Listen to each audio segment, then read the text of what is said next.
Gujarati movie get set go નો review ભાઈ થોડો લેટ થઈ ગયા છે, પણ ભાઈ જો હું મૂવીના સ્ટોરીની વાત કરું તો ભાઈ કઈ જ નવું તમને સ્ટોરીમાં નહીં જોવા મળે, પણ એનું પ્રેઝન્ટેશન તમને એઝ અ ગુજરાતી મૂવી ભાઈ થોડું અલગ તો જોવા મળે છે, કંઈક નવું જોવા મળે છે, એક્શન ને દરેક વસ્તુ. અને એક્શનની અંદર પણ અમુક જગ્યાએ તમને એવું ફીલ થશે કે ઓકે ઇટ્સ ગુડ, પણ અમુક જગ્યાએ એવું ફીલ થશે ભાઈ લોજિક ક્યાં છે, અને લોજિક ના જ હોય એક્શનમાં એટલે એ વસ્તુ તમે મગજ થોડું સાઈડમાં રાખીને જોવા જશો તો તમને ગમશે.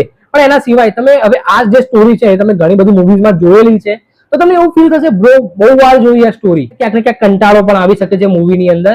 અને પણ ઓવરઓલ મૂવીની વાત કરીએ તો જે વિલનનો કેરેક્ટર છે ભાઈ એમને ભાઈ વન સાઇડેડ આખા મૂવીને ભાઈ માથે આમ કહેવાય ને બેસાડીને જે રીતે ચલાવ્યું છે ભાઈ મજા આવી ગઈ.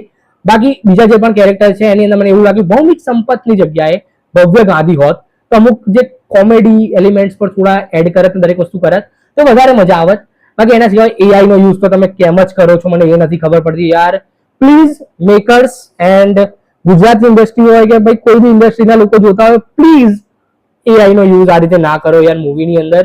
તમારી જોડે ભાઈ જો થતું હોય શૂટ તો કરો, બાકી એઆઈ નો યુઝ કરીને યાર પ્લીઝ ના કરો. અને લાસ્ટમાં 3-4 વાર કેમ ટાઇટલ આવ્યું હતું એનું કોઈની જોડે જવાબ હોય તો મને કમેન્ટમાં જરૂર જણાવજો. અને ઓવરઓલ ડિટેલની અંદર થોડો રિવ્યુ આપણે કર્યો છે યુટ્યુબ ચેનલ પર, તો જોઈ લેજો. બાકી કેવો લાગ્યો વિડીયો કમેન્ટમાં જરૂર જણાવજો. મળીએ બાકી નેક્સ્ટ વિડીયોમાં, સબસ્ક્રાઇબ કરતા જજો.